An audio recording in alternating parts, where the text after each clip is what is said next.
So the next speaker is also a very tall data scientist, big data specialist. Let me introduce you to Daan Gerits from that thing over there. Yeah. Hi everyone. I will get started, so I have a few extra seconds. So my name is Daan, and today I want to take you guys on a story of how we rolled into big data and what eventually came out of it. Eventually, I can spoil it already, we did a startup, like many people who are doing stuff with big data right now. That's a bit too fast. So when Wim and I we started in big data, we basically had no one or no resource available. So we had to figure out everything ourselves. So at some point, Wim and I we were thinking about doing a technology product. So the whole idea was that we would index all the source code that was available online and create a search engine out of it. A bit like Google does, only we did it on source code and Google does it on content. So I have no problem. I mean, I have more time now. So We start from scratch. okay, no problem. You can change the words. No, the presentation will stay the same. So I will continue.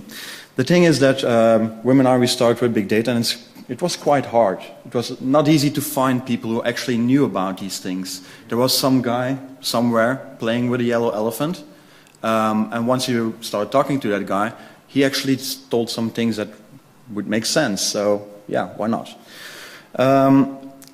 So when we were looking into what big data actually meant, we started finding people who were thinking the same things and having the same problems, which is why we started Big Data Belgium together with some other people, especially to find people who knew about these things. So now that we have the slides, this was AppMind. This was basically the product that Wim and I were building. So we were experienced developers. And we thought, yeah, okay, we know a bit about software. It should be easy. It's the straight road, not too many difficulties in the process of developing a new software product. Little did we know that we actually missed a few exits and we ended up in this, well, very nice road. Meaning that there were a lot of difficulties. The technology wasn't ready back then. And it was hard to get your first big data experience. Because the first thing that we needed to do, if you need to process big data, well, is buy a cluster. So we went to our local hardware vendor and we bought ourselves a cluster, which were 5 just regular PCs. We hooked them up together, put them in my basement, and get started with it. The thing is that we spent several months, several weeks, on getting everything installed. And at the end of the month, I got a very angry wife, because she got the electricity bill. So geeks that we are, Wim and I started looking into alternatives.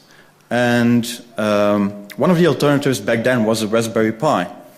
We looked at our smartphones and said, well, why not use that technology in there? It's memory, it has memory, it has processing capabilities, it has storage, and it's power efficient. So why not combine all that together in one device and allow people to work with that?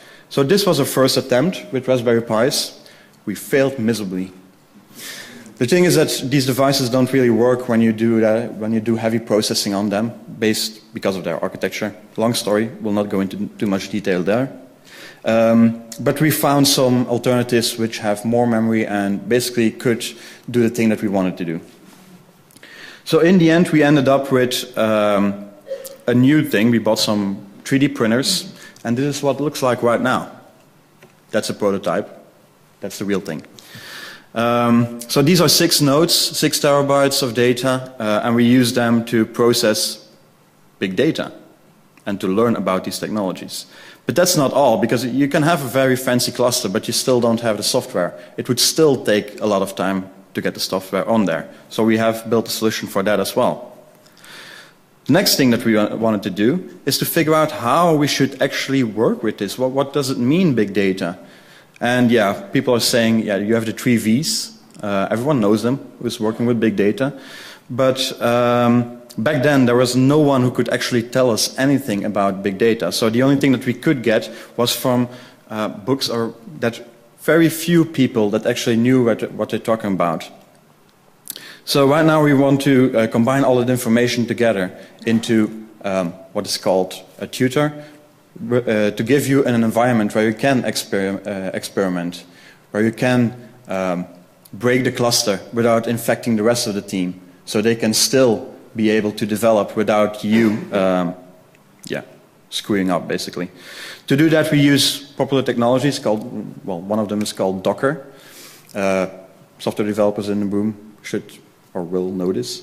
And another technology is called Serve. And we use Serve and Docker to create an environment where we can easily link these devices together. So you can actually create bigger clusters, which is quite easy. So if you're doing a hackathon, you don't have to spend several days in setting everything up.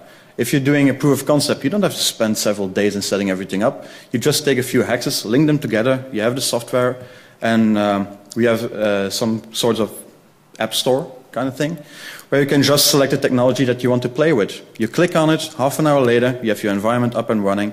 No need to spend a lot of time to accomplish the thing that you want to do.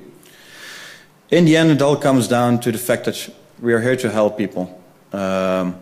That sounds a bit odd from a commercial company, but we want to help people learn about big data because there is a very big shortage for people who know what they're talking about. Anyway, this is the end of the presentation. If you have any questions, just come to me and we'll have a very nice chat. You will find me at the bar.